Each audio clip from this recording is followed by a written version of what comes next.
Viagens no tempo, paradoxos temporais, a física e a possibilidade real de viagem no tempo. Cara, viajar no tempo. Olha só, isso aí é uma das ideias mais malucas e ao mesmo tempo mais fascinantes que o ser humano já teve, né? Desde que a gente começou a entender o tempo como uma coisa que passa, que flui, que anda numa direção, a galera já começou a imaginar. E se desse para voltar? E se desse para ir lá para o futuro, ver como tudo vai estar, ou então para o passado, tentar mudar alguma coisa, isso aí está na nossa cabeça há séculos, cara, desde aquelas histórias mais antigas até os filmes modernos. E não é só filme, não. A ficção científica ajudou muito a empurrar essa ideia para frente, mas tem físico, tem cientista de verdade pensando nisso também. Se você pega ali um De Volta para o Futuro, por exemplo, aquilo ali mexeu com uma geração inteira, cara. O cara pega um carro, joga um capacitor de fluxo, atinge uma velocidade lá absurda e puff, tá no passado. Aí você vê Interestelar já com uma pegada mais científica, com relatividade, buraco negro, dilatação temporal. Quer dizer, não é só uma maluquice de cinema, tem uma base por trás disso. A ficção é o primeiro passo. Ela abre a cabeça da galera, depois vem a ciência tentando explicar se aquilo é possível ou não. E aí que o negócio fica legal, porque a ciência começa a correr atrás de responder essas perguntas meio doidas que parecem impossíveis, mas que no fundo podem estar mais perto da realidade do que a gente imagina. Agora, o tempo, esse cara aí, ele é traiçoeiro, viu? Porque a gente vive ele de forma muito intuitiva. O ontem já foi, o hoje está aqui e o amanhã ainda não chegou. Só que quando você entra na física mesmo, entra na parte dura da coisa, você começa a ver que o tempo é mais um ingrediente do universo, igual o espaço. A gente vive num negócio chamado espaço-tempo, que é tipo um tecido, uma estrutura que molda tudo que existe. E isso aí quem trouxe foi o Einstein, né, com a teoria da relatividade. O que ele mostrou é que o tempo não é absoluto, ele não é igual para todo mundo. Olha que doideira, se você estiver viajando muito rápido, tipo perto da velocidade da luz, o seu tempo passa mais devagar do que o tempo para quem está parado. Isso é real, não é ficção não. Os caras colocam um relógio atômico em avião, mandam ele dar uma volta e quando volta o relógio está um tiquinho diferente do que ficou no chão. É mínimo, mas é real. Ou seja, o tempo é relativo. E isso já abre uma porta, né? Se ele é relativo, talvez a gente consiga manipular isso de alguma forma. A ideia da seta do tempo também é um negócio muito curioso. Por que a gente só lembra do passado e nunca do futuro?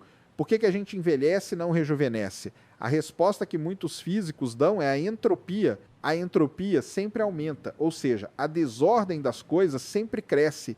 E isso que dá o sentido do tempo. A seta do tempo é para frente, porque o universo caminha da ordem para a desordem. Mas aí vem a dúvida, e se existisse um jeito de burlar isso? Se o universo tivesse regiões onde a entropia se comporta diferente? Vai saber, né? E quando a gente começa a olhar para o universo como um todo, a coisa fica ainda mais interessante, porque tem regiões do universo onde a gravidade é tão intensa, mas tão intensa, que ela pode distorcer o espaço-tempo de uma forma absurda, tipo perto de um buraco negro, ali o tempo pode andar mais devagar do que aqui. Então, tecnicamente, se você ficasse perto de um buraco negro por um tempo e depois voltasse, talvez aqui já tivesse passado centenas de anos. E para você só alguns minutos. Isso é uma forma de viajar para o futuro, digamos assim. Então, tudo isso vai mostrando que a ideia de viajar no tempo, por mais maluca que pareça, ela tem uns fundamentos interessantes, ela não é só ficção de cinema. E quando a ficção se junta com a ciência, cara, aí o negócio começa a ficar sério. Porque o ser humano, ele é assim, né? Primeiro ele imagina, depois ele tenta construir. Primeiro ele sonha com o impossível, depois ele vai lá e tenta entender se aquilo pode ser real. E com a viagem no tempo, parece que a gente ainda está nesse ponto de transição entre o sonho e a possibilidade científica. Agora, quando a gente começa a falar de paradoxo temporal, aí o buraco fica mais embaixo, cara. Porque uma coisa é pensar na viagem no tempo como uma possibilidade teórica. Beleza, dá para imaginar, dá para discutir, mas quando você começa a considerar o que acontece se uma pessoa realmente voltar no tempo e interagir com o passado, aí a lógica começa a se enrolar de um jeito que parece que a realidade mesmo dá um nó. E o melhor exemplo disso, mais famoso, é o tal do paradoxo do avô. Imagina que você volta no tempo e impede seu avô de conhecer a sua avó. Pronto, você nunca teria nascido. Mas se você não nasceu, como é que você voltou no tempo para impedir o encontro deles? E se você não voltou, então eles se encontraram e você nasceu. e aí você voltou e impediu. E aí, tá vendo? Fica nesse loop sem fim, cara, que parece que trava até o universo. Esse tipo de paradoxo mostra que o tempo não é só uma linha que dá para ir e voltar como se fosse uma estrada. Tem algo na estrutura do tempo que parece exigir coerência, uma sequência lógica dos eventos. Só que a gente, com nossa mente limitada, tenta aplicar as regras do dia a dia nesse tipo de situação. E talvez o problema esteja aí. Porque, olha só, o que alguns teóricos começam a considerar é que se você voltar no tempo, talvez você não consiga mudar nada.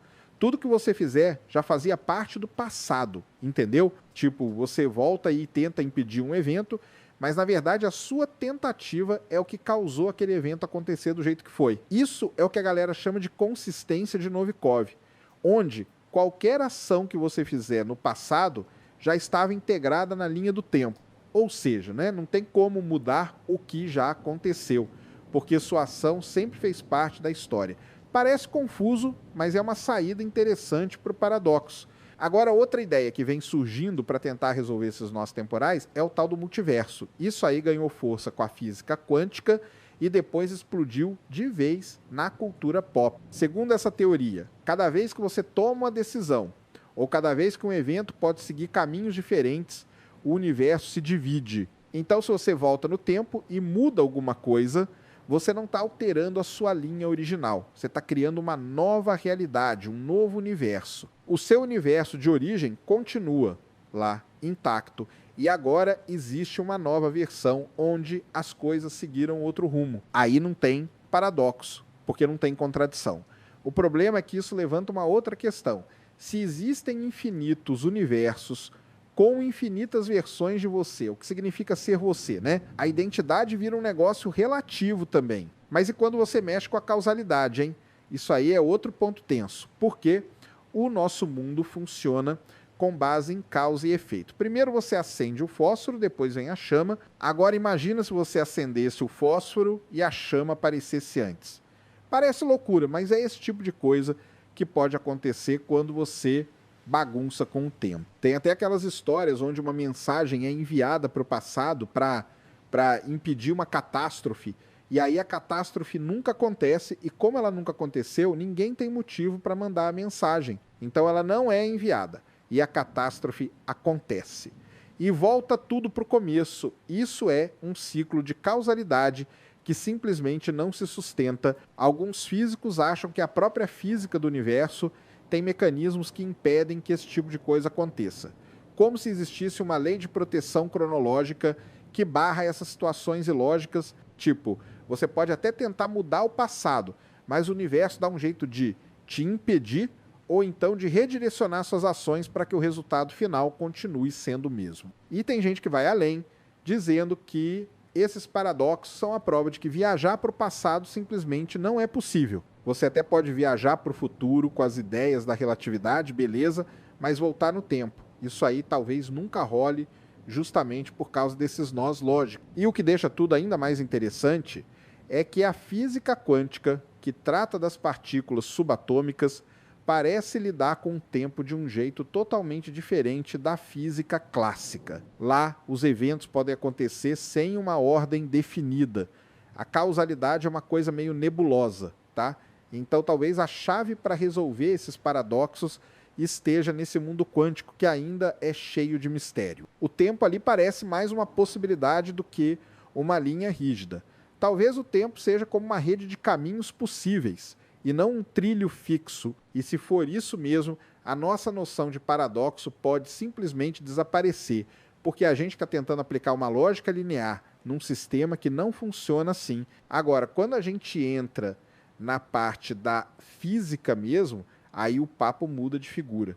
Porque uma coisa é ficar na especulação, na filosofia, nos filmes, nas ideias malucas. Outra é quando os físicos sentam, escrevem as equações, fazem os cálculos, e aí começa a perceber que, talvez isso aí nem seja tão impossível assim. Só que para entender isso, a gente tem que lembrar que a física trabalha com modelos, né? Com leis, com teorias que tentam descrever como o universo funciona. E nessas teorias, a viagem no tempo aparece de forma meio natural em alguns cenários. especialmente quando você fala de relatividade geral. A relatividade geral, cara, ela é um negócio lindo e ao mesmo tempo absurdo, porque o Einstein chegou lá em 1915, colocou na mesa uma ideia de que o espaço e o tempo são uma coisa só, um tecido, e que esse tecido pode ser curvado pela presença de massa e energia. Quanto mais massa, mais curvatura. E quanto mais curvatura, mais o tempo é afetado. Só que aí o pessoal começou a explorar soluções dessas equações da relatividade e percebeu que em certos casos dá para formar estruturas que seriam teoricamente passagens para outros pontos do espaço-tempo. E aí entra o buraco de minhoca. O buraco de minhoca é tipo um túnel que conecta dois pontos distantes do espaço e do tempo. Imagina você ter um papel com dois pontos desenhados. A distância entre eles é grande, mas se você dobrar o papel e furar com um lápis, você conecta os dois pontos com um túnel curto.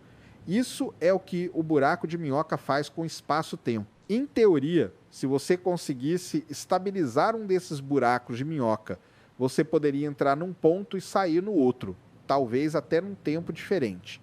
Mas aí que está o problema. Para manter um buraco de minhoca aberto, você precisaria de uma coisa chamada matéria exótica.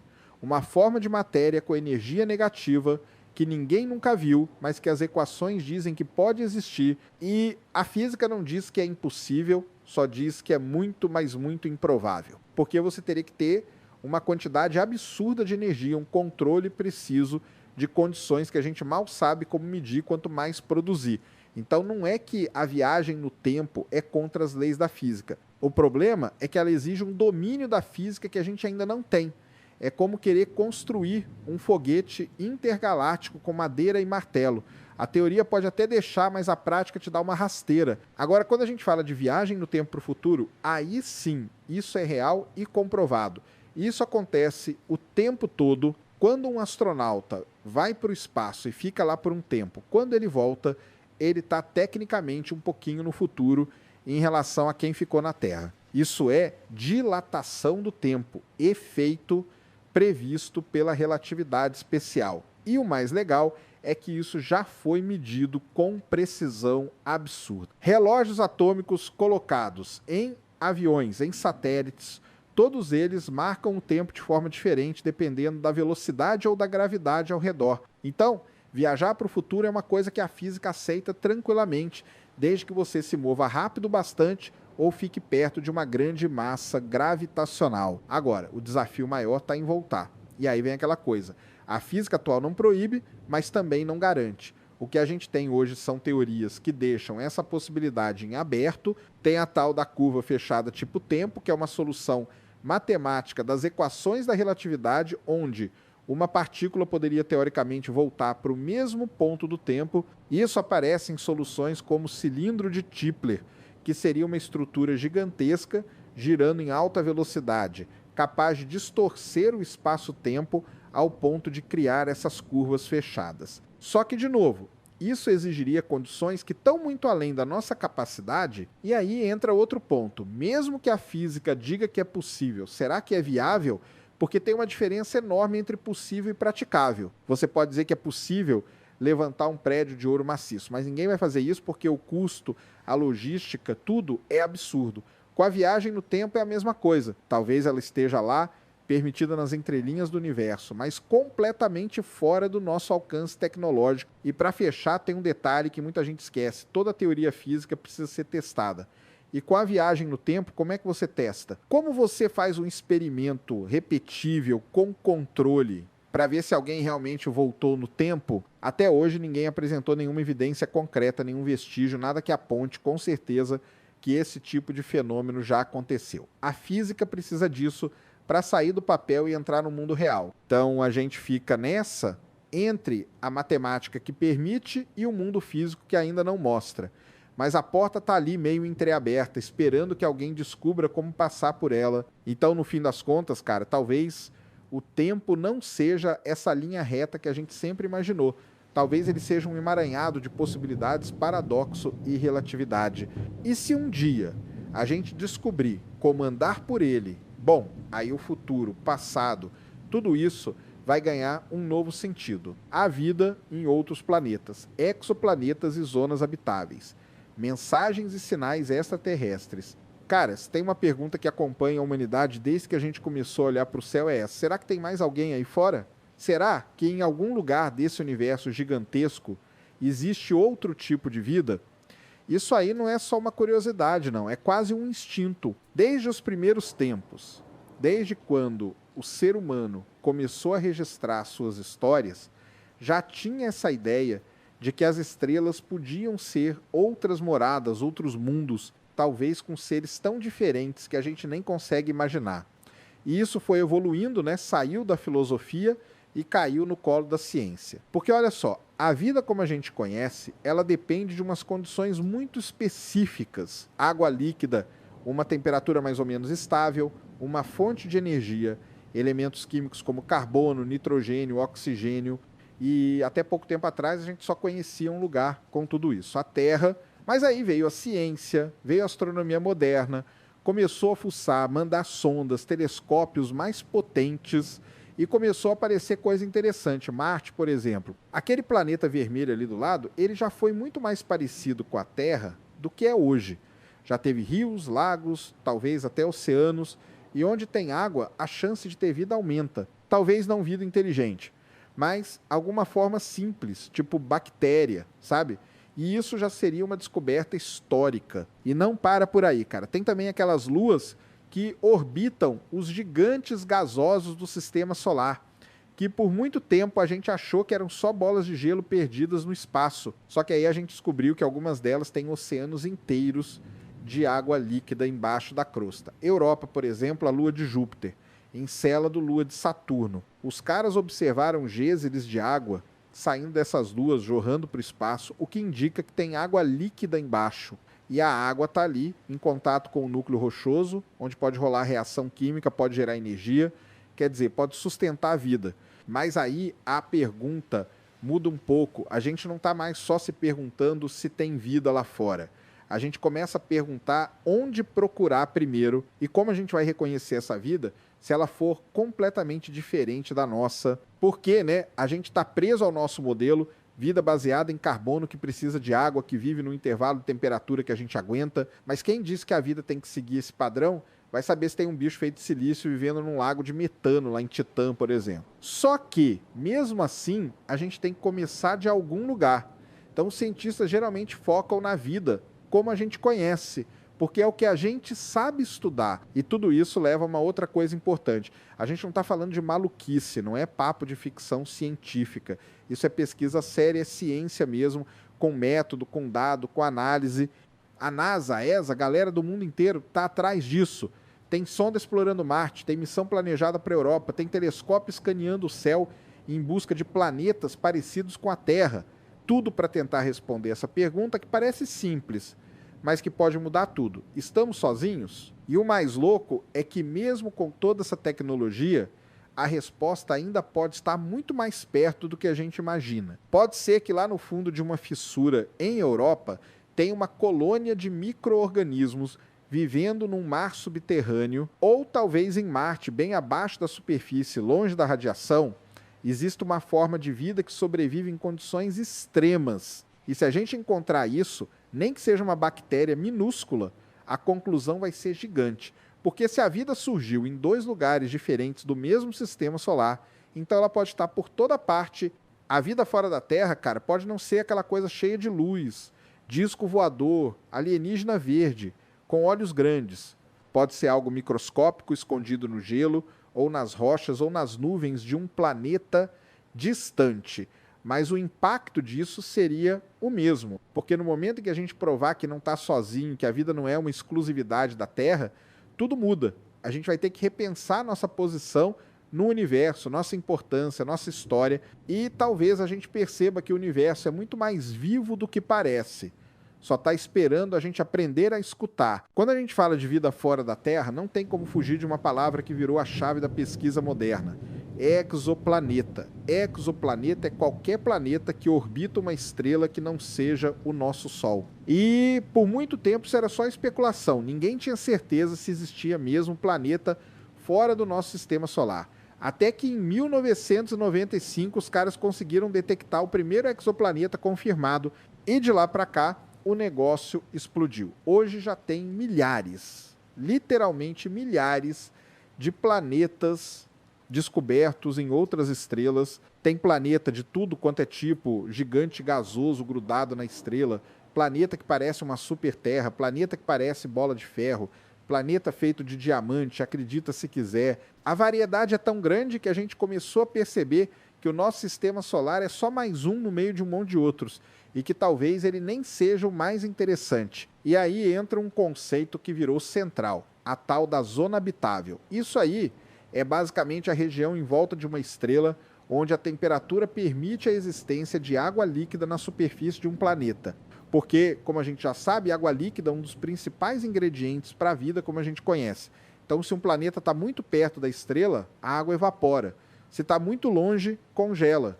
Mas se está na distância certa, aquela faixa onde o calor não é nem de mais nem de menos, aí pode ter água rolando. E se tem água, a gente começa a prestar atenção. Só que não basta estar na zona habitável. Tem que ver também o tamanho do planeta, a composição da atmosfera, se tem campo magnético, se a estrela não é muito violenta, cheia de explosão, jogando radiação. Tudo isso conta. Por quê? Pensa comigo.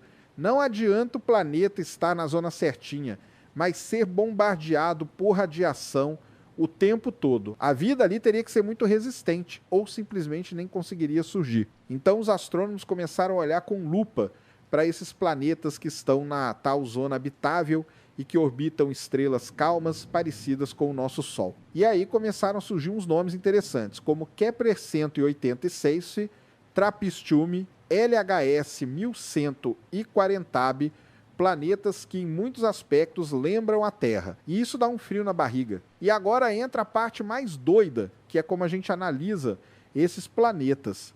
Porque, eles estão a dezenas, centenas, às vezes milhares de anos-luz de distância. Não dá para mandar uma sonda lá. Então, como a gente sabe que tem planeta, que tipo de atmosfera ele tem, se tem água ou não?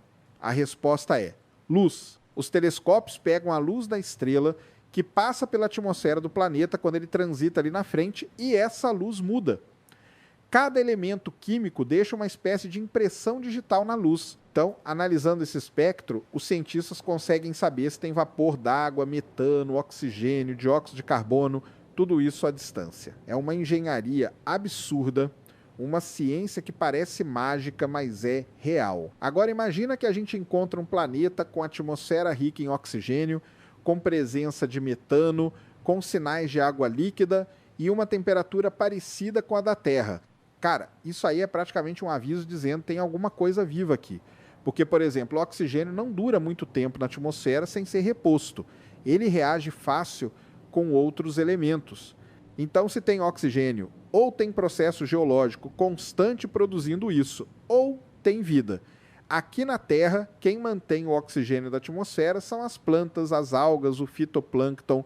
Então, encontrar esse tipo de bioassinatura em outro planeta seria um passo gigantesco, mas não é fácil. Tem muito ruído, muito dado incompleto, muita coisa que pode ser interpretada de formas diferentes. Então os cientistas são bem cautelosos, eles vão juntando as peças do quebra-cabeça, um pedacinho de cada vez, e com os novos telescópios, como o James Webb, isso ficou ainda mais potente, porque agora a gente consegue olhar com mais precisão para essas atmosferas, consegue observar o infravermelho, pegar detalhes que antes passavam batido. E a cada nova descoberta, a lista de candidatos vai crescendo. E sabe o que é mais fascinante nisso tudo? É que a maioria desses planetas habitáveis que a gente conhece até agora orbitam estrelas que são muito menores e mais frias que o Sol, chamadas anãs vermelhas. Essas estrelas são mais comuns no universo, vivem mais tempo e seus planetas ficam mais perto delas. Isso facilita a detecção, mas também levanta novas perguntas. Será que a vida pode surgir em planetas com esse tipo de estrela? Será que o ambiente ali é estável o suficiente? É uma incógnita, mas também é uma oportunidade, porque se der certo, esses planetas são os melhores alvos para a gente continuar procurando. Então o universo está cheio de possibilidades. Cada estrela pode ter planetas, cada planeta pode ter condições. E quem sabe, em um deles, agora mesmo, a vida está florescendo, mesmo que a gente ainda não consiga ver. Agora imagina o seguinte cenário. A gente está aqui, mandando sinal para o espaço, escutando o céu com antena gigante, esperando que alguma coisa, em algum momento, responda. E é exatamente isso que uma galera tem feito há décadas. Existe um projeto chamado SET, que é basicamente uma busca por inteligência extraterrestre. O pessoal pega antenas gigantes, aponta para várias regiões do céu e fica escutando. O tempo inteiro, o objetivo é captar algum sinal que venha de uma civilização inteligente. Não um ruído natural, não uma explosão de estrela, mas alguma coisa que mostre padrão, que tenha uma repetição, uma estrutura. Porque um padrão, cara, é sinal de intenção. E intenção é o que a gente espera de alguém que quer se comunicar. E não é só escutar, não. Tem gente que defende que a gente deveria mandar sinal também. Não só ficar esperando que alguém fale, mas levantar a mão e dizer: oi, estamos aqui.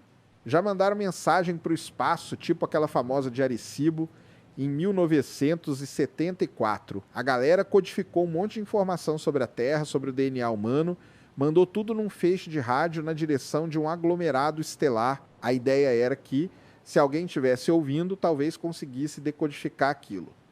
Só que aí entra o dilema. Será que é seguro mandar esse tipo de mensagem? Porque, a gente não faz ideia de quem pode receber. Pode ser uma civilização pacífica, pode ser algo totalmente indiferente, ou pode ser algo que não goste muito da ideia de saber que tem vizinho. Mas o fato é que a gente continua escutando. E aí, em 1977, aconteceu uma coisa curiosa. Uma antena lá do Projeto 7 captou um sinal forte, bem no comprimento de onda do hidrogênio, que é uma das faixas mais estratégicas para mandar comunicação, porque é universal. Esse sinal durou cerca de 72 segundos e depois sumiu. Nunca mais apareceu.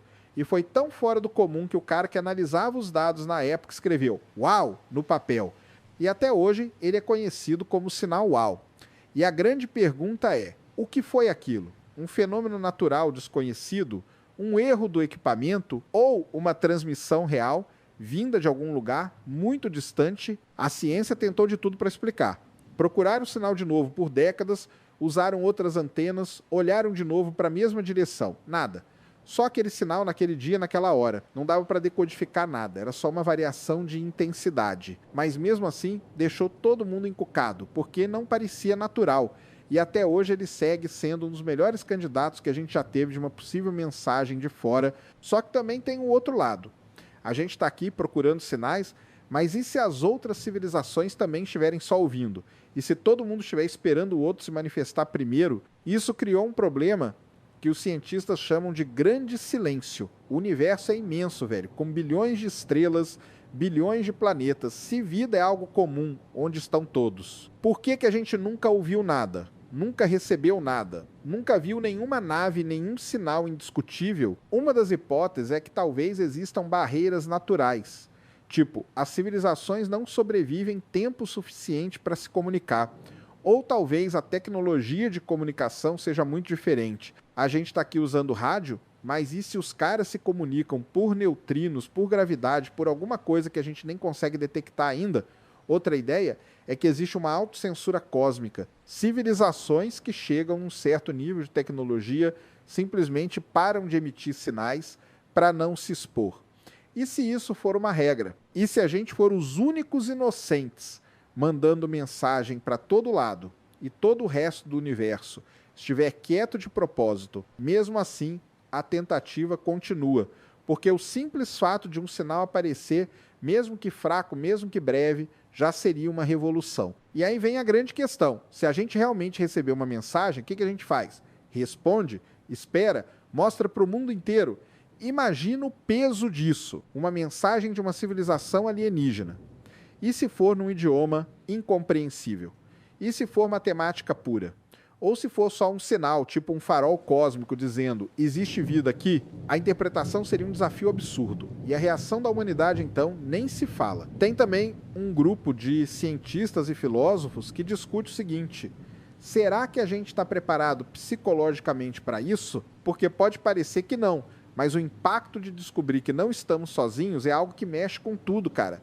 Religião, ciência, política, filosofia, muda a forma como a gente se vê, como a gente entende o nosso papel no universo. E por isso, tem gente que defende que uma eventual mensagem deveria passar por um protocolo internacional, ser analisada com calma, com cautela, antes de virar notícia. O mais interessante é que, apesar do silêncio, ninguém desistiu. Pelo contrário, novos radiotelescópios estão sendo construídos, mais sensíveis, mais potentes, capazes de escanear pedaços maiores do céu com mais detalhe. E os bancos de dados estão sendo abertos para a inteligência artificial ajudar na análise, porque talvez, no meio de tanto dado, de tanto ruído, já tenha passado um sinal, um padrão, uma pista, e a gente só ainda não percebeu.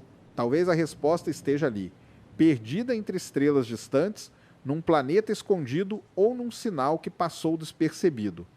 A vida fora da Terra pode ser comum, silenciosa ou até inteligente demais para notarmos, mas a busca continua, porque só o fato de procurar já muda tudo que somos.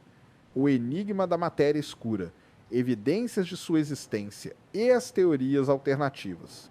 Cara, o universo é uma parada muito doida mesmo, porque a gente olha para o céu, vê aquelas estrelas brilhando, galáxias lindas, nebulosas, coloridas, parece que está tudo aí, tudo visível, mas a real é que, segundo os cientistas, tudo isso que a gente consegue ver representa só uma pequena fração do que existe de verdade. E aí vem o grande enigma, a tal da matéria escura, um negócio que ninguém nunca viu, nunca tocou, nunca detectou diretamente, mas que parece estar em todo lugar. A gente chama de escura não porque ela seja preta ou sombria, mas porque ela simplesmente não interage com a luz, não reflete, não emite, não absorve. É como se fosse invisível, e ainda assim ela está lá, influenciando tudo. O mais maluco disso tudo é que essa matéria escura não é só uma hipótese tirada do nada. Ela é a explicação mais aceita para várias coisas estranhas que a gente observa no universo. A ideia é mais ou menos assim. Quando você observa o movimento das estrelas numa galáxia, por exemplo, você esperaria que as estrelas mais distantes do centro girassem mais devagar, porque a gravidade vai diminuindo com a distância. Mas na prática, o que acontece é o contrário. As estrelas nas bordas giram rápido demais, muito mais do que deveriam, como se tivesse algo invisível lá fora puxando tudo com força. E esse algo é o que a gente chama de matéria escura. Agora, pensa só, o universo, no modelo que a gente tem hoje, é formado basicamente de 3 componentes. Matéria comum, que é tudo aquilo que a gente conhece, tipo átomos, estrelas, planetas, você, eu. Isso representa só cerca de 5% de tudo. Aí vem a matéria escura, com uns 27%, e o resto, a maior parte, é energia escura, que é outro enigma gigantesco. Mas focando só na matéria escura, o que intriga os cientistas é que ela parece ser essencial para a estrutura do universo como um todo. É ela que dá o molde, o esqueleto, onde a matéria comum se agrupa para formar galáxias, aglomerados, filamentos cósmicos. Mesmo sem saber exatamente o que é, a matéria escura virou uma peça fundamental nas simulações cosmológicas. Quando os astrônomos tentam simular como o universo evoluiu desde o Big Bang até hoje, se eles não colocam a matéria escura na equação, nada faz sentido. As galáxias não se formam do jeito certo, os aglomerados não aparecem onde deveriam, os padrões que a gente observa no céu simplesmente não batem com o modelo. Mas quando colocam a matéria escura, tudo se encaixa. É como se ela fosse o ingrediente secreto que falta para a receita dar certo. E o curioso é que, mesmo sendo invisível, a matéria escura interage gravitacionalmente. Ou seja, ela afeta o espaço ao redor, ela curva a trajetória da luz, ela influencia o movimento das galáxias. É como se você tivesse um monte de coisa pesando o universo, mas que você não consegue enxergar. Só que a gravidade entrega. A gravidade é a pista. E é por isso que os cientistas continuam insistindo que ela está lá. Porque as evidências são indiretas, mas são muitas. Vindas de lugares diferentes, de métodos diferentes. Agora pensa comigo, se 27% do universo é feito dessa coisa que a gente não sabe o que é, não vê, não toca, isso significa que o nosso conhecimento do cosmos ainda está só arranhando a superfície. A gente conhece uma fração minúscula. A maior parte continua sendo um grande mistério. E isso muda totalmente a forma como a gente vê a realidade. Porque tudo que você considera concreto, sólido, familiar, é só a pontinha do iceberg. O resto está escondido atrás de uma cortina que a gente ainda não conseguiu puxar, e aí entra a importância de continuar investigando esse enigma, porque se um dia a gente descobrir o que é essa tal matéria escura, isso pode abrir uma nova porta na física, pode levar a novas teorias, novas partículas, talvez até uma nova forma de entender a própria gravidade. Pode ser que a gente descubra que o universo é ainda mais estranho e maravilhoso do que a gente já imagina. E tudo isso, cara, por causa de algo que a gente nem vê, mas que está segurando o cosmos inteiro. A primeira vez que alguém desconfiou que tinha alguma coisa estranha acontecendo no universo foi lá na década de 1930. Um cara chamado Fritz Zwick, que estava estudando os aglomerados de galáxias, aqueles conjuntos imensos com centenas, às vezes milhares de galáxias, todas juntas, orbitando umas às outras, e ele percebeu uma coisa que não batia. As galáxias estavam se movendo rápido demais. Tipo, muito mais rápido do que deveriam, considerando só a matéria visível que existia ali. Se fosse só o que a gente conseguia ver, o aglomerado teria se desfeito há muito tempo. Mas ele estava lá firme e forte. Então Zwick propôs que existia uma massa invisível, mantendo tudo unido. Ele chamou isso de matéria escura. Na época, ninguém deu muita bola. Parecia coisa demais para aceitar sem prova direta. Mas aí o tempo foi passando e, décadas depois, uma astrônoma chamada Vera Rubin começou a estudar a rotação das galáxias espirais como a Via Láctea. Ela e sua equipe mediram a velocidade das estrelas em diferentes distâncias do centro galáctico. E, de novo, a expectativa era que as estrelas mais distantes girassem mais devagar, porque o centro concentra mais massa. Só que não foi isso que ela encontrou. As estrelas na periferia giravam rápido, praticamente na mesma velocidade que as do centro. E, mais uma vez, isso não fazia sentido se só tivesse matéria visível ali. Alguma coisa invisível estava puxando com força. Aí a ideia da matéria escura voltou com tudo, dessa vez com mais credibilidade, porque agora tinha dados sólidos, tinha curva de rotação medida, tinha padrão se repetindo em várias galáxias, e esse padrão não era uma coisa isolada. Começou a aparecer em tudo quanto é lugar. Galáxias anãs, galáxias elípticas, grupos de galáxias. A física estava sendo desafiada por algo que não aparecia, mas que deixava rastro. E aí veio um outro tipo de evidência, as lentes gravitacionais. Isso aí é quando a luz de um objeto distante, tipo uma galáxia ou um quasar, passa perto de outro objeto muito massivo no caminho. A gravidade desse objeto no meio distorce o espaço ao redor e curva a luz igual uma lente. E o que os cientistas perceberam é que, em muitos casos, a curvatura da luz era maior do que o esperado com base só na matéria visível. Ou seja, tinha mais massa ali do que o que aparecia. Mais um ponto para a matéria escura. Outra pista veio do estudo do fundo cósmico de micro-ondas. Isso é aquela radiação fraquinha que sobrou do Big Bang, uma espécie de eco térmico do nascimento do universo. Quando os cientistas começaram a mapear as pequenas variações de temperatura nessa radiação, eles encontraram padrões específicos que só faziam sentido se existisse uma certa quantidade de matéria escura influenciando a formação das primeiras estruturas cósmicas. É como se a matéria escura tivesse ajudado a esculpir o universo logo depois do Big Bang, puxando a matéria comum para formar as galáxias e os aglomerados. Sem ela, o universo seria mais homogêneo, mais disperso, um lugar onde as galáxias talvez nem tivessem se formado. E tem mais, cara. As simulações de computador também começaram a jogar luz nesse mistério.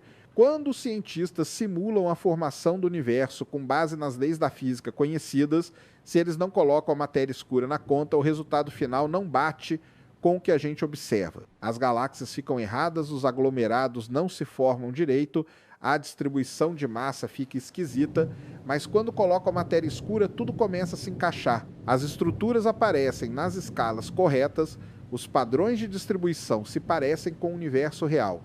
É como se a matéria escura fosse o andaime invisível que sustenta tudo por trás, e aí, cara, não tem mais como ignorar.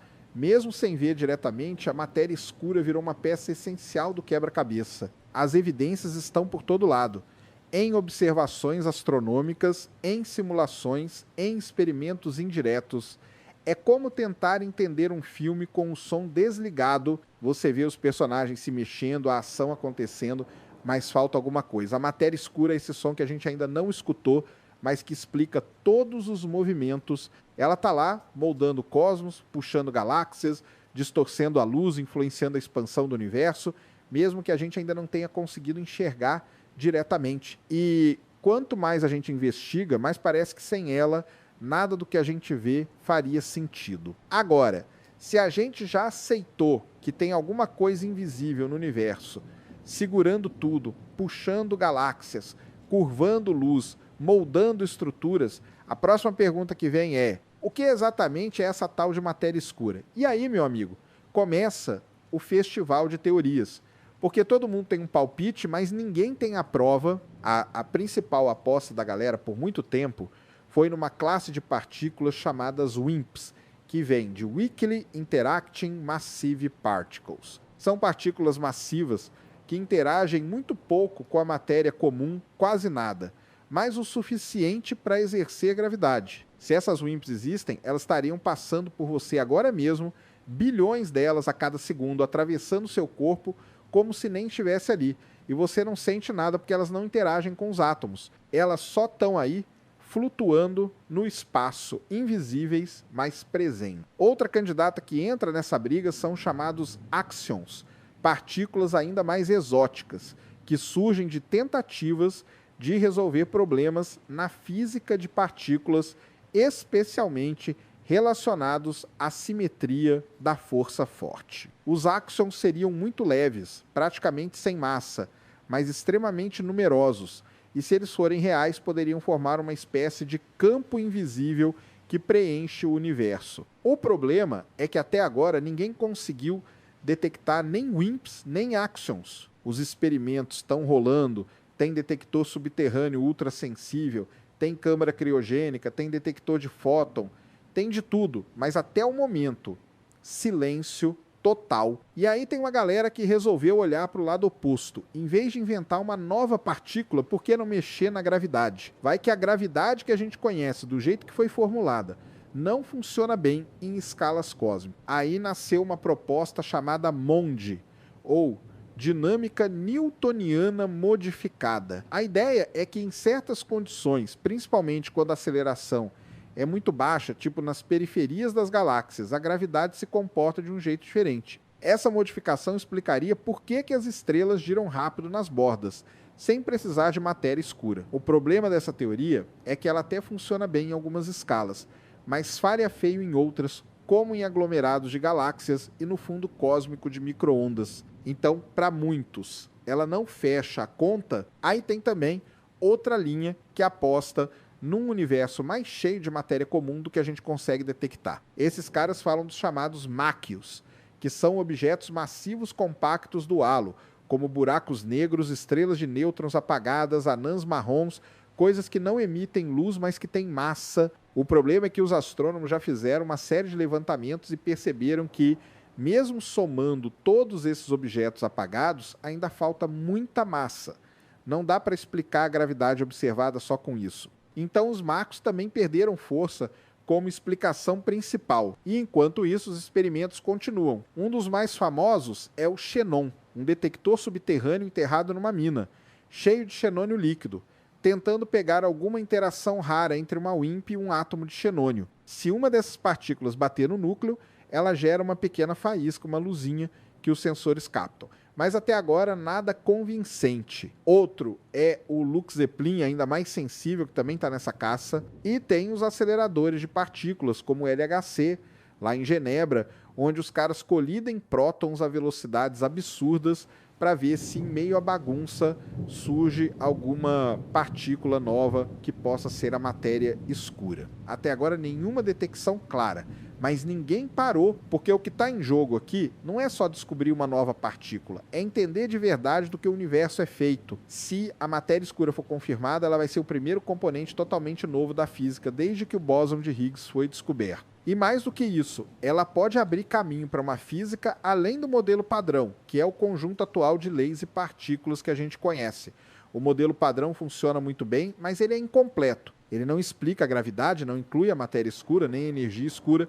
Então, encontrar essa partícula seria como encontrar a chave de uma nova porta. E talvez, só talvez, a resposta esteja em algum lugar que a gente ainda nem pensou em procurar. Pode ser que a matéria escura não seja uma partícula só, mas um conjunto de fenômenos. Pode ser que ela interaja com a matéria comum de um jeito tão sutil que a gente precise de uma tecnologia que nem existe ainda para detectá-la, ou pode ser que a gente esteja olhando para o problema do jeito errado. Mas o que importa é que, mesmo no escuro, a busca continua, porque a matéria escura, seja lá o que for, está aí em cada canto do universo, segurando tudo enquanto a gente tenta entender.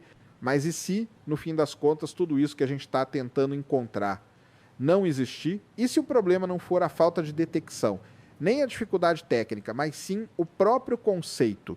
Por quê? Olha só, tem uma galera que está começando a pensar que talvez o universo esteja gritando que a gente entendeu a gravidade errado e que a tal da matéria escura, esse bicho invisível que a gente vive procurando, talvez nem seja necessário. Essa ideia pode parecer radical, mas ela tem ganhado espaço, principalmente porque quanto mais o tempo passa, mais os experimentos falham em detectar qualquer tipo de partícula nova. Então surge essa outra pergunta: será que a gente não está forçando a barra em cima de uma hipótese que pode nem ser verdadeira? Aí entra de novo aquela proposta chamada MOND, né, que tenta reformular a própria base da física gravitacional. A ideia central do MOND é que em situações de aceleração muito baixa, como nas bordas das galáxias, a gravidade não segue exatamente a regra de Newton. Ou seja, a força não cai com o quadrado da distância da forma tradicional.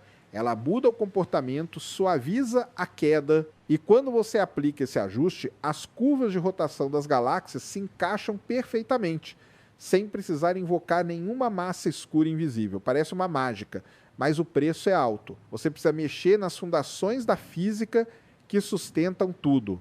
E isso, claro, gera um debate enorme, porque se MOND estiver certo, então não só Newton, mas até o Einstein pode estar incompleto. E mexer nisso é como cutucar um castelo de cartas. Toda a cosmologia moderna, baseada na relatividade geral, nas equações de campo, no modelo padrão do Big Bang, tudo isso depende de que a gravidade funcione exatamente como foi descrita. Só que aí vem a ironia. Por mais sólida que a relatividade seja, ela nunca foi testada em escalas tão grandes quanto as dos aglomerados de galáxias ou do universo como um todo. Então pode ser que a gente esteja tentando aplicar uma regra local a um cenário global, onde ela simplesmente não se sustenta mais. Mas MOND não é a única proposta alternativa. Existem variantes mais complexas, como a TVS, que tenta combinar MOND com relatividade geral, criando uma teoria mais robusta, capaz de explicar também fenômenos como as lentes gravitacionais. E tem outras ideias ainda mais ousadas, que mexem na própria estrutura do espaço-tempo, como teorias de gravidade emergente. Nessas propostas, a gravidade não seria uma força fundamental, mas um efeito emergente de algo mais profundo, talvez relacionado à informação quântica ou ao entrelaçamento de partículas em escalas cósmicas. Tipo, a gravidade seria um efeito coletivo, igual temperatura em um gás. Você não tem uma partícula de temperatura, mas o conjunto se comporta como se tivesse. A gravidade seria isso, uma consequência da organização do universo, não uma força que parte de partículas como a gente conhece. E aí a gente entra numa zona filosófica até porque a física começa a esbarrar em perguntas que são quase existenciais. Será que o universo precisa ser explicável do jeito que a gente quer? Será que nossas teorias são boas mesmo? Ou só funcionam porque a gente adapta os dados para elas? Porque, repara só, quando o modelo começa a não dar certo, o primeiro impulso da ciência é ajustar esse modelo com novos ingredientes. Aí entra a matéria escura, entra a energia escura, entra uma porrada de coisa invisível para salvar o modelo. Mas em algum momento alguém levanta a mão e pergunta: será que o modelo está errado? Só que esse tipo de mudança não acontece fácil. Não é só questão de fazer uma conta diferente. Tem todo um sistema, um corpo teórico gigantesco que precisaria ser refeito. E isso leva tempo, precisa de evidência, precisa de algo que mostre de forma incontestável que o caminho atual está falhando. Por isso, essas teorias alternativas ainda ficam meio na periferia da ciência, sendo estudadas por grupos menores, mas cada vez com mais atenção. Porque se alguma delas conseguir explicar não só a rotação das galáxias, mas também os padrões do fundo cósmico, as lentes gravitacionais, as estruturas em grande escala, aí a conversa muda. Mas enquanto isso não acontece, o que a gente tem é um cenário onde duas ideias correm lado a lado. De um lado, a matéria escura como a substância real, feita de partículas ainda desconhecidas. Do outro, a possibilidade de que o universo não precisa dessa substância e que a nossa física precisa de uma revisão profunda. É um embate silencioso, mas poderoso. Porque o que está em jogo não é só uma teoria, é a forma como a gente entende o universo inteiro.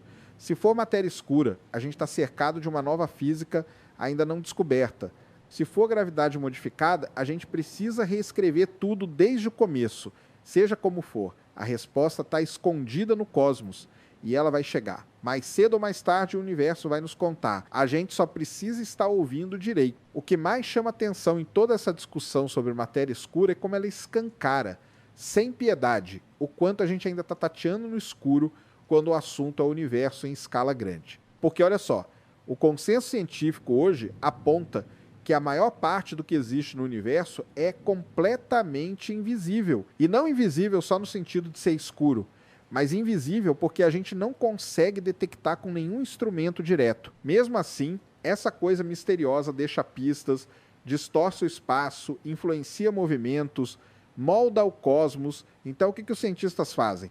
Vão atrás dessas pistas, procuram padrões, observam desvios, cruzam dados de diferentes fontes e tentam montar um quebra-cabeça que ainda tem peças faltando. E aí é interessante ver como o debate atual não é uma briga entre certo e errado, mas uma batalha de interpretações, de tentativas de entender um problema que está incomodando a física há décadas. Você tem, de um lado, os caras que acreditam firmemente que a matéria escura é real, que ela existe, está ali, só falta a gente descobrir qual é a partícula responsável. Eles trabalham com experimentos subterrâneos, aceleradores de partículas, telescópios espaciais, aposta pesada em WIMPs, axions, partículas novas, física além do modelo padrão. Do outro lado, tem os que acham que talvez a gravidade é que precisa ser revista. Que os problemas nas curvas de rotação, nas lentes gravitacionais, nos aglomerados, tudo isso pode ser resolvido com uma teoria diferente de gravidade. Monde, Teves, gravidade emergente e por aí vai. O mais louco é que os dois lados têm pontos fortes e pontos fracos. A matéria escura se encaixa bem nas simulações cosmológicas e explica muita coisa de forma elegante, mas até agora não apareceu em nenhum detector, nenhum, zero.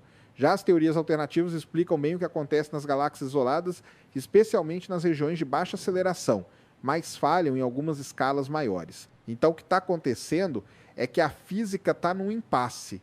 A gente chegou num ponto em que os modelos atuais não conseguem dar conta de tudo com perfeição. E isso, na verdade, é ótimo, porque quando a ciência chega num beco como esse, geralmente é aí que surge alguma descoberta nova. Enquanto isso, tem cientista vasculhando o céu, atrás de novos sinais, revisando dados antigos, tentando achar algum erro de interpretação, alguma anomalia escondida. Outros estão refinando experimentos, baixando ainda mais os níveis de ruído, aumentando a sensibilidade, buscando qualquer pequena interação que uma partícula desconhecida possa ter deixado escapar. E tem também a galera da matemática teórica escrevendo novos modelos, tentando costurar as pontas soltas, criar teorias que mantenham tudo que já foi confirmado e ainda assim consigam explicar o que falta.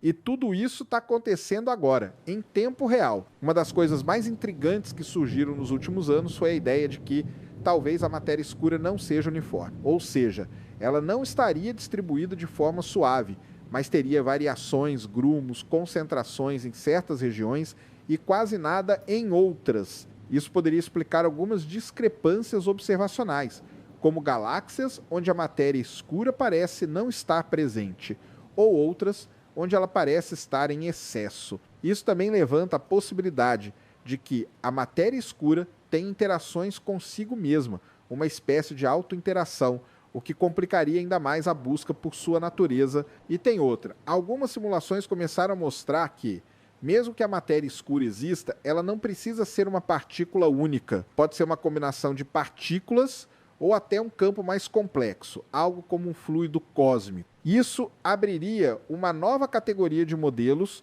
que tentam misturar física de partículas com física de campos e com cosmologia. Um novo universo teórico inteiro surgindo só para tentar responder uma pergunta básica. O que é essa coisa que segura as galáxias unidas? Esse momento da física é, sem dúvida, um dos mais delicados e fascinantes, porque tem muita coisa em jogo. Se a matéria escura for descoberta de forma direta, isso vai mudar completamente nosso entendimento de matéria e energia. Vai confirmar que existe um lado escuro da física que a gente mal começou a explorar. Mas se, por outro lado, as teorias alternativas começarem a se sair melhor, com observações batendo com previsões feitas por novas formas de gravidade, aí o universo que a gente achava que conhecia vai precisar ser reescrito.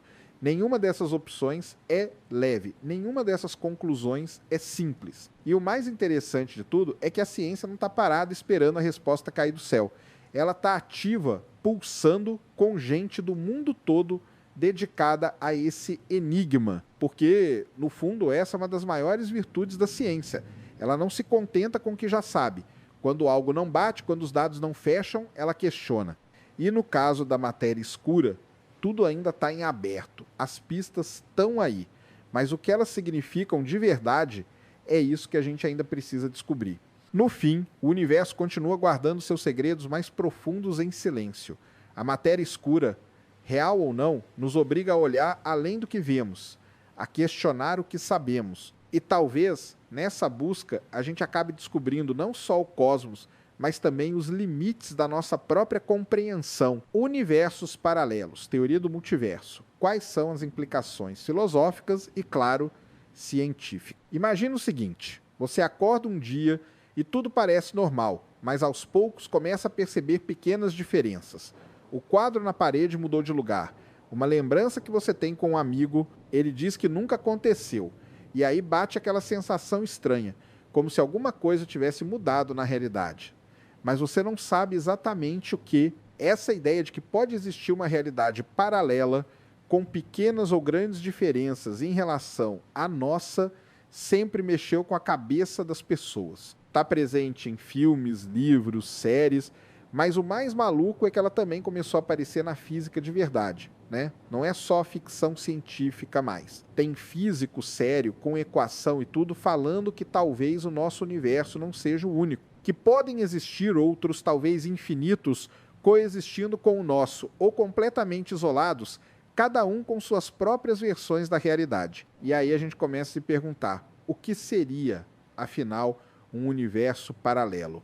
É uma cópia exata do nosso, onde tudo acontece igual, mas com pequenas mudanças. É um lugar onde as leis da física são diferentes, onde o tempo anda ao contrário, onde a gravidade não existe, ou é simplesmente um outro universo, com outra estrutura, que não tem nenhuma conexão direta com a gente, mas que ainda assim faz parte de um todo maior. Essas perguntas ainda estão no campo da especulação, mas elas partem de uma inquietação real da física moderna.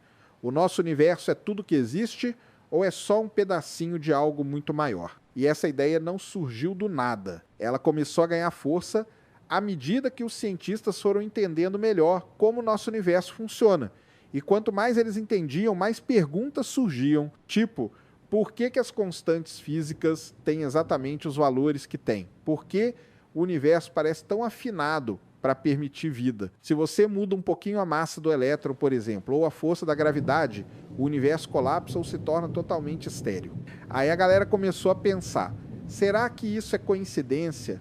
Ou será que existem muitos universos, cada um com um conjunto diferente de parâmetros, e a gente só está nesse aqui porque é o único onde a vida conseguiu surgir para fazer essa pergunta? A ideia de universos paralelos começou a sair dos filmes e entrou nos papers. E aí os físicos começaram a dar nomes, classificar, organizar as possibilidades. Mas antes de entrar nesses modelos específicos, tem que entender que só o conceito de que pode existir outro universo já muda completamente a forma como a gente enxerga a realidade. Porque até agora, tudo que a gente estudou, tudo que a gente tentou entender, sempre teve como base esse universo aqui. O espaço, o tempo, as leis da física, tudo partindo da ideia de que o universo é um só. Só que se existir mais de um, tudo muda. A realidade não é mais única. Ela vira um conjunto de possibilidades, uma coleção de existências. E aí a diferença entre universos paralelos e realidades alternativas começa a importar, porque tem gente que confunde as duas coisas. Quando você fala de realidades alternativas, normalmente está falando de versões diferentes da mesma linha do tempo, como se você tivesse feito uma escolha diferente no passado e isso criasse um novo ramo da realidade. Já os universos paralelos podem ser completamente independentes. Não têm ligação causal com o nosso, não compartilham história nem origem. Podem ter surgido de uma outra flutuação quântica, de uma outra expansão cósmica. Podem existir em dimensões que a gente nem consegue imaginar. E quando a gente fala da estrutura do nosso universo, aí o papo fica ainda mais interessante. Porque o universo que a gente observa tem um horizonte, um limite, até onde a luz conseguiu viajar desde o Big Bang. Mas isso não significa que o universo termina ali. Pode ser que ele continue para além do que a gente pode ver. E, se continuar, ele pode ter regiões que nunca vão se comunicar com a nossa, que estão tão longe que seriam, na prática, outros universos. Aí a gente já começa a tocar na borda do multiverso. Mas mesmo antes de entrar nisso, só o fato de considerar que nosso universo pode não ser o único já é um salto gigantesco. Tudo isso mostra que a ideia de universos paralelos não é mais só um devaneio, é uma proposta que surge de perguntas reais, de limitações reais à nossa compreensão. E mesmo que a gente ainda não tenha como testar, ela continua sendo levada a sério porque toca numa das maiores questões de todas. O que é a realidade, afinal? A gente vive num universo, mas esse universo é tudo? Ou é só um entre muitos, numa vastidão que a gente mal começou a entender? Agora, quando a gente entra de vez nas teorias do multiverso, o negócio começa a sair completamente do que a gente está acostumado. Porque a ideia de múltiplos universos já é maluca por si só. Mas as formas como a física moderna propõe que eles podem existir é o que realmente vira o jogo. Não é uma teoria única, é um conjunto de propostas, cada uma vinda de um canto diferente da física, cada uma tentando explicar coisas específicas, mas que acabam apontando para esse mesmo destino final. O universo pode não ser o único. Uma das mais faladas é o multiverso inflacionário. Essa vem da teoria da inflação cósmica, que diz que logo depois do Big Bang o universo passou por um período de expansão extremamente rápida, tipo exponencial. E essa inflação, segundo alguns modelos, pode não ter acontecido de forma uniforme. Pode ser que diferentes regiões do espaço tenham inflado de formas diferentes, em momentos diferentes, criando bolhas isoladas. Cada uma dessas bolhas seria um universo próprio, com suas próprias leis físicas, seu próprio tempo, seu próprio espaço. Nosso universo seria só uma dessas bolhas, flutuando numa espécie de espuma cósmica, onde outras bolhas também existem, mas com realidades completamente diferentes. Isso aí é o chamado multiverso de nível I ou segunda, dependendo de como você categoriza. Aí vem uma proposta que é mais filosófica, mas também tem base na física quântica. A interpretação de muitos mundos. Isso vem direto do problema da medição na mecânica quântica. Porque no mundo quântico, uma partícula pode estar em mais de um estado ao mesmo tempo, tipo uma superposição. Só que quando a gente mede, ela colapsa para um estado só. E aí vem a pergunta: o que acontece com os outros estados que não foram escolhidos?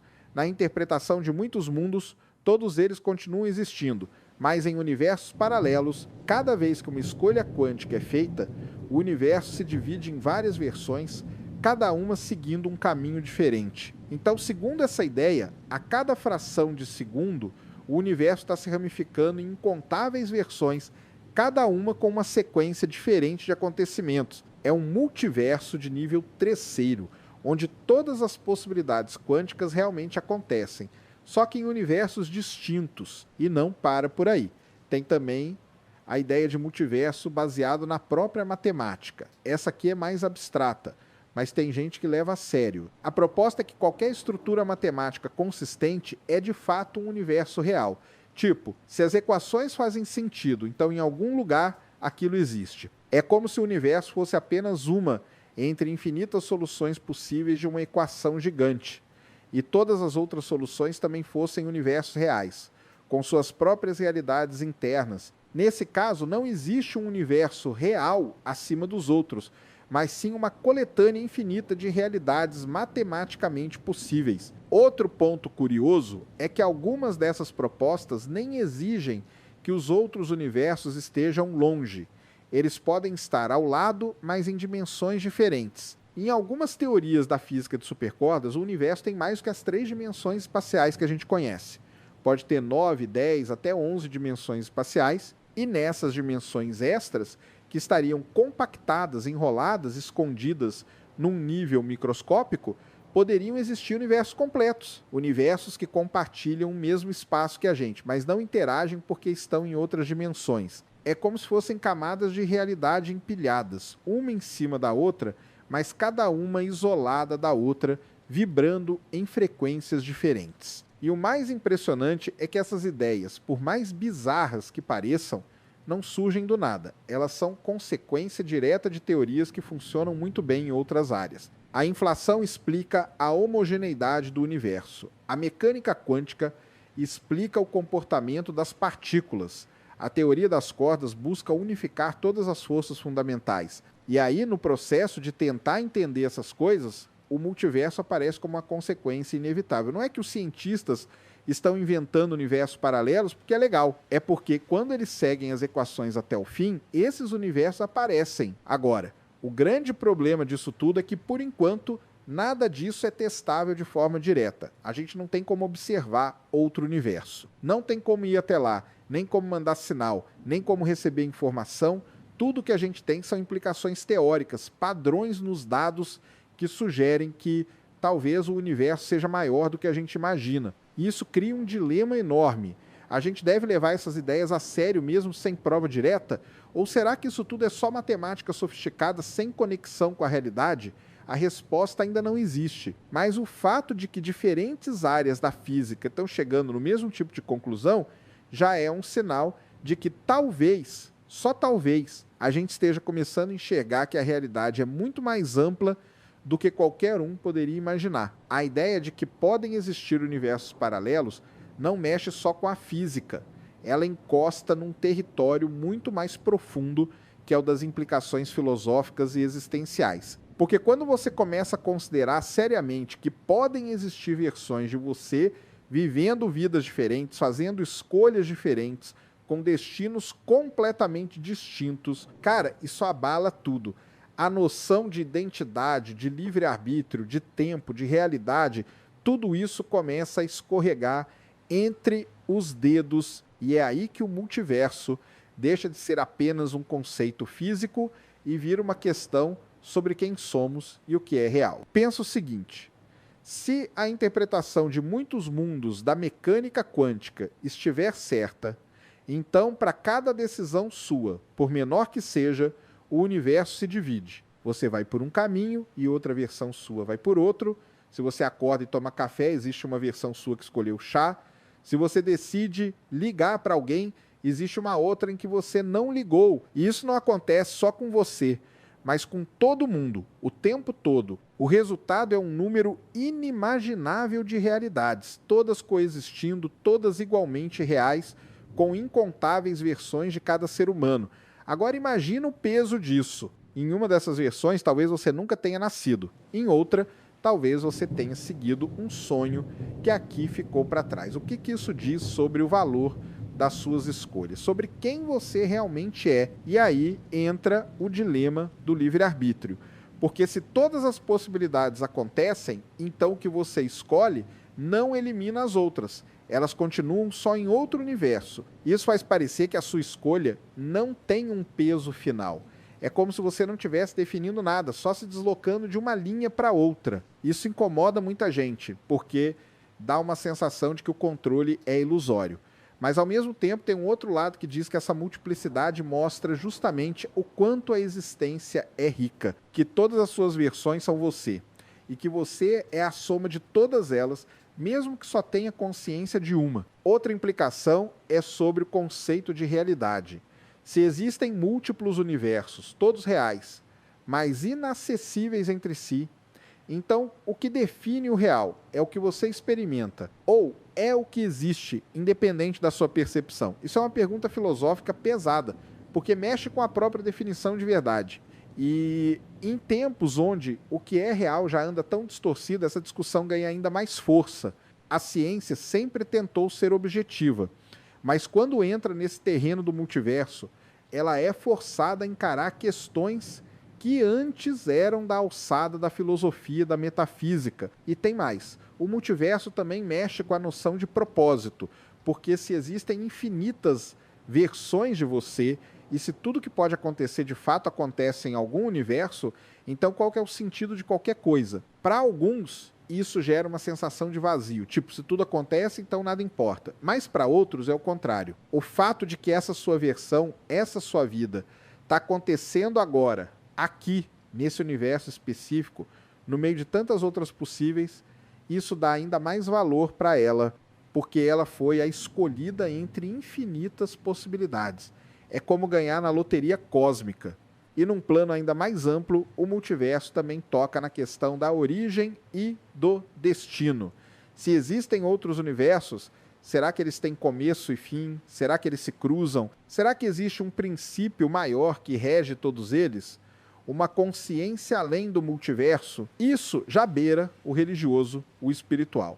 E aí você vê como uma teoria física pode desencadear uma avalanche de reflexões existenciais. Porque, no fundo, toda pergunta sobre o universo é também uma pergunta sobre nós mesmos. Quando a gente olha para o céu e se pergunta o que mais existe lá fora, no fundo a gente quer saber quem somos aqui dentro. E por fim tem uma questão prática. Se o multiverso existe, como é que a gente testa isso? Como se faz ciência com uma ideia que, por definição, coloca outras realidades fora do nosso alcance? A ciência precisa de teste, de previsão, de observação. Mas se os outros universos não interagem com o nosso, como saber que estão lá? Isso é um desafio tremendo. Porque se você não consegue testar, como diferenciar uma teoria científica de uma filosofia? Tem gente que acha que o multiverso escapa da ciência. Outros dizem que ele é uma consequência inevitável de teorias que já são testáveis. E por isso deve ser levado a sério. E no meio disso tudo a gente fica com uma ideia tão grandiosa quanto incômoda. A de que esse universo aqui pode ser só um entre muitos. E que entender isso talvez seja entender pela primeira vez o tamanho real da realidade. Se existirem outros universos, com outras versões de nós mesmos, outras leis, outros destinos, então a realidade é muito maior do que podemos imaginar. E mesmo sem provas definitivas, só o fato de cogitarmos essa possibilidade já mostra o quanto a nossa curiosidade é capaz de expandir o próprio universo, o fim da vida na Terra, eventos naturais de extinção, ameaças tecnológicas e humanas. Fale um pouco sobre a Terra, do jeito que a gente conhece hoje, cheio de vida, floresta, oceano, gente andando para lá e para cá. Isso aí é só um capítulo da história do planeta. Um capítulo que, olhando em escala geológica, é bem curto. Porque se tem uma coisa que a história da Terra já mostrou várias vezes é que a vida por aqui não é garantida. Ela é resistente, ela se adapta, mas também é frágil diante de certas forças. E a gente já viu esse filme antes. Não só uma, mas várias vezes a vida já chegou bem perto do fim algumas vezes e foi sempre a natureza em sua forma mais bruta que apertou o botão. A primeira grande extinção em massa aconteceu há mais de 440 milhões de anos.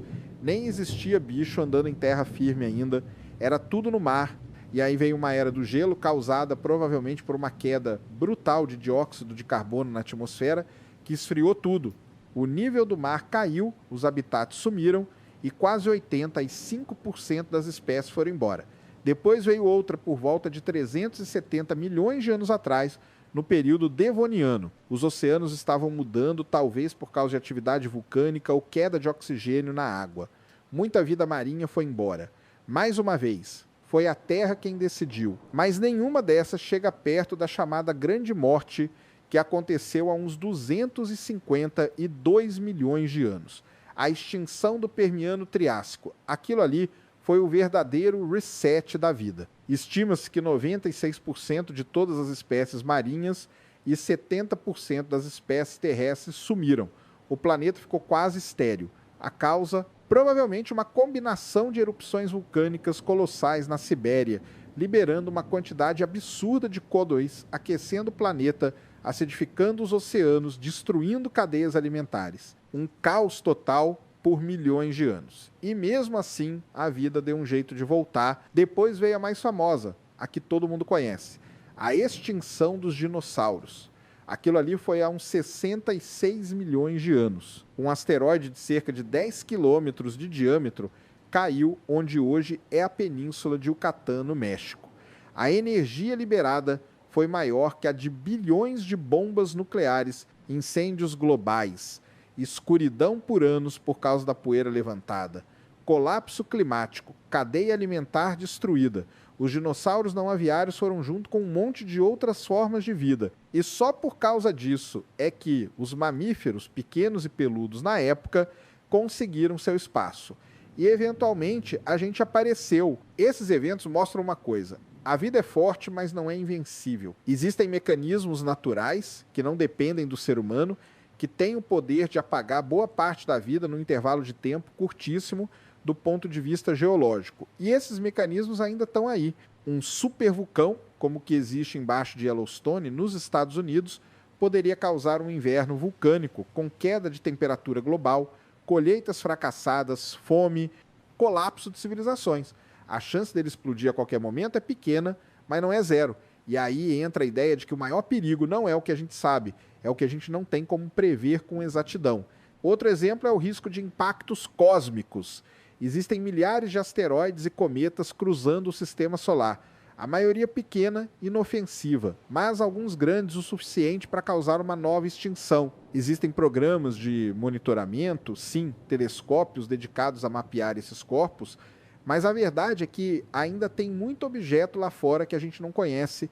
Um deles pode a qualquer momento estar vindo em nossa direção.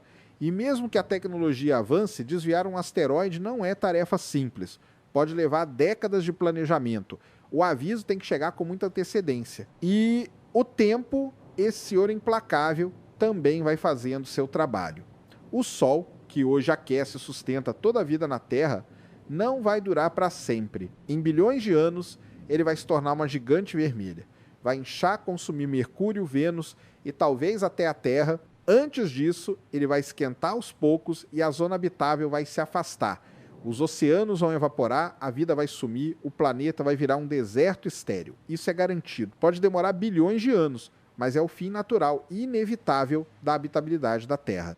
Então, por mais que a gente pense no fim da vida na Terra como algo distante ou ligado ao que o ser humano faz, a verdade é que o próprio planeta e o universo têm seus próprios ciclos, suas próprias armas, e eles já mostraram mais de uma vez que não tem piedade. A vida existe aqui hoje, mas o equilíbrio que permite isso é frágil. Frágil diante de uma rocha vinda do espaço, de um vulcão que resolve acordar ou de um sol que um dia vai nos abandonar. Agora, diferente das forças naturais que vêm de fora ou das entranhas da Terra, existe um outro tipo de ameaça que é mais recente, mais sutil e ao mesmo tempo potencialmente devastadora. A ameaça que vem da própria inteligência humana, porque o ser humano não é só uma espécie adaptativa, criativa, exploradora, ele também é destrutivo, imprevisível e muitas vezes incapaz de medir as consequências de suas criações. E quando essa capacidade tecnológica que a gente desenvolveu sai do controle, o risco não é mais só de um colapso local, é global, é total e pode acontecer sem aviso, sem tempo para resposta, por falha, acidente ou até por intenção. Uma das ameaças mais discutidas nos últimos anos é a inteligência artificial. A IA, do jeito que está evoluindo, não é mais só um algoritmo que recomenda vídeo ou traduz texto. Ela está entrando em áreas críticas, defesa, infraestrutura, comunicação, economia. O medo não é que uma IA vá acordar um dia e decidir dominar o mundo como nos filmes. O medo real é que ela seja mal programada, ou programada com objetivos que parecem inofensivos, mas que em escala se tornam catastróficos. Imagina uma IA com acesso a sistemas militares, fazendo cálculos e tomando decisões em milissegundos sem intervenção humana. Ou uma IA que, numa tentativa de otimizar a produção de energia, colapsa redes inteiras, gerando apagões, caos e perda de controle. O risco não é a IA ser má, é ela ser eficaz demais, fria demais, sem entender o contexto humano. E aí, claro, tem o velho fantasma da guerra nuclear. Desde que a primeira bomba explodiu no deserto de Nevada, o mundo vive com essa sombra sobre a cabeça. Durante a Guerra Fria, teve um momento em que bastava um alerta falso para tudo ir pelos ares. E mesmo hoje, com tratados, com protocolos, com diplomacia, o arsenal ainda está lá, pronto para uso. São milhares de ogivas distribuídas em silos submarinos, aviões, e a lógica da dissuasão, aquela ideia de que ninguém ataca porque todo mundo perde, é uma corda bamba. Se uma guerra nuclear acontecer, mesmo que limitada, o impacto climático pode ser global. Um inverno nuclear, com fumaça cobrindo o céu, temperaturas caindo, colheitas falhando, cadeias alimentares ruindo. E isso sem falar da radiação, das mortes diretas, do colapso social. É um fim rápido, mas doloroso. E basta um erro de cálculo, um conflito mal resolvido, um governo instável. É tudo que separa a civilização do abismo, mas o que assusta ainda mais é o avanço da biotecnologia. Hoje, com ferramentas como CRISPR, a edição genética está cada vez mais acessível. Laboratórios pequenos, até caseiros, conseguem manipular DNA com relativa facilidade. E isso abre um cenário perigoso, porque da mesma forma que dá para curar doenças, dá para criar vírus. Vírus modificados, resistentes, altamente contagiosos. E se um desses escapar, ou pior, for criado com intenção de ataque, o estrago pode ser pior que qualquer pandemia natural. Uma doença artificial pode ser feita para ter um período de incubação longo, alta taxa de transmissão, baixa letalidade inicial, o suficiente para se espalhar antes de ser notada. Quando os sintomas surgem, já é tarde demais.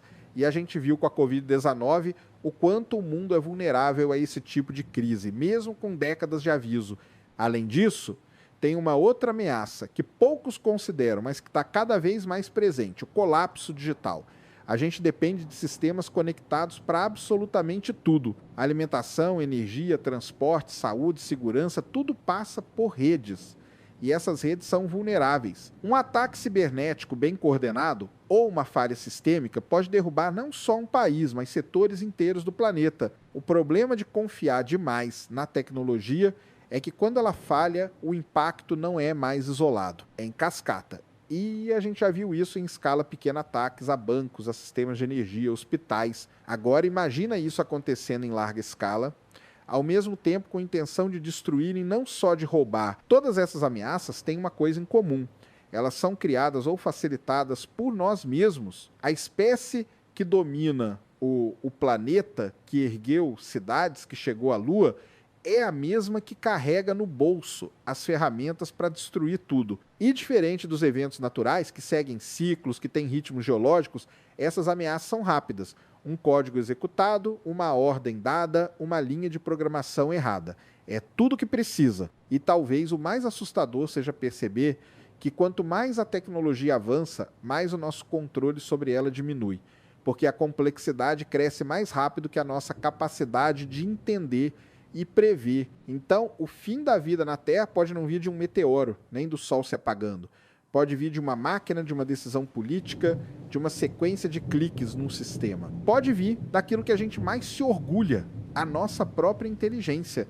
Porque com grande poder, como sempre se diz, vem uma responsabilidade ainda maior. E o ser humano, pelo que a história mostra, ainda está longe de aprender a usar esse poder sem correr o risco de se autodestruir. O que talvez passe despercebido por muita gente é que o fim da vida na Terra pode não ser explosivo, imediato ou catastrófico de um jeito cinematográfico. Ele pode ser silencioso, lento e gradual. Um processo que já começou faz tempo e que vai corroendo a base da vida aos poucos, sem alarde. E esse tipo de ameaça não vem de fora, não depende de asteroide, de IA ou de bomba.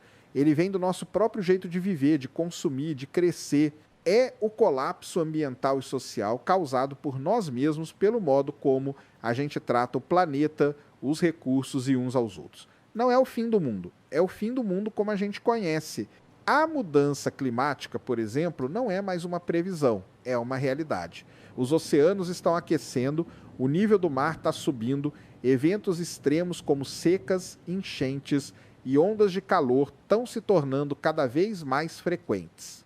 E tudo isso afeta diretamente a base da civilização: produção de alimentos, acesso à água, estabilidade econômica, o solo seca, o rio some, a colheita falha. E com isso vem fome, migração, conflito. O clima se desequilibra e o efeito não é só ecológico, é social, político, global. Em algumas regiões, a vida vai ficando impossível. E quando grandes populações se movem em busca de sobrevivência, o mundo entra em colapso por causa de fronteiras, disputas, falta de preparo. A biodiversidade também está em queda livre. Espécies estão desaparecendo num ritmo 1000 vezes mais rápido do que o natural. E isso não é só triste ou simbólico, é perigoso, porque cada espécie tem um papel, um equilíbrio. A gente depende disso para tudo, para polinizar planta, para controlar praga, para reciclar nutrientes. Quando as peças desse sistema vão sumindo, a rede começa a se desfazer. E quando a rede desfaz, a gente desaba junto. O colapso ecológico não acontece de uma vez, mas quando você percebe que ele chegou, já não dá mais para voltar. Outro fator que pesa é a superpopulação. O planeta já está com mais de 8 bilhões de pessoas. E cada pessoa precisa comer, beber, morar, se aquecer. Cada pessoa consome energia, gera lixo, emite gases. O problema não é só a quantidade de gente, mas o desequilíbrio de consumo. Uma parte vive com tudo em excesso, enquanto outra mal tem o básico. A desigualdade se mistura com a escassez. Os recursos vão acabando e quem tem mais toma mais. Quem tem menos sobra menos ainda. E isso gera instabilidade. E num planeta instável, as chances de colapso aumentam exponencialmente. E aí a gente chega numa das ameaças mais traiçoeiras, o esgotamento dos recursos. A civilização moderna depende de minerais, de petróleo, de água doce, de fertilizante, de terra arável. Mas tudo isso tem limite. O petróleo barato, por exemplo, já passou do pico. Agora o custo energético e ambiental para extrair o que sobrou é cada vez maior. E a agricultura que sustenta toda a base alimentar depende de um solo que está sendo degradado rapidamente, com uso intensivo, desmatamento, erosão. Chega uma hora que não cresce mais nada. E quando não tem comida, não tem sociedade que resista. O sistema em que a gente vive é baseado em crescimento infinito, mas num planeta com recursos finitos. Essa equação não fecha, e enquanto a lógica for essa de extrair cada vez mais, de produzir cada vez mais, de consumir cada vez mais, a gente vai acelerando rumo a um colapso inevitável. Só que não vai ser um colapso de uma hora para outra. Vai ser um desmoronamento lento, um enfraquecimento constante das estruturas. Os sistemas vão falhando aos poucos. Saúde, transporte, economia, segurança. Um pedaço de cada vez. E a vida, mesmo que continue, vai ficando cada vez mais difícil de sustentar. E o pior é que isso tudo acontece sob nossos olhos. Está nos relatórios, nas estatísticas, nas manchetes, mas é lento demais para causar pânico e rápido demais para ser ignorado. A gente se adapta à crise, acostuma com o absurdo. E isso é perigoso, porque quando o fim vem devagar, ninguém corre. Todo mundo segue em frente, achando que ainda dá tempo, mas chega um momento em que não dá mais, em que o colapso já passou do ponto de retorno. E aí o que resta é sobreviver no que sobrou. Num planeta exausto, fragmentado, aquecido, desequilibrado, um planeta onde a vida ainda existe, mas já não floresce. Esse fim, que não tem explosão, nem impacto, nem fumaça, é talvez o mais provável.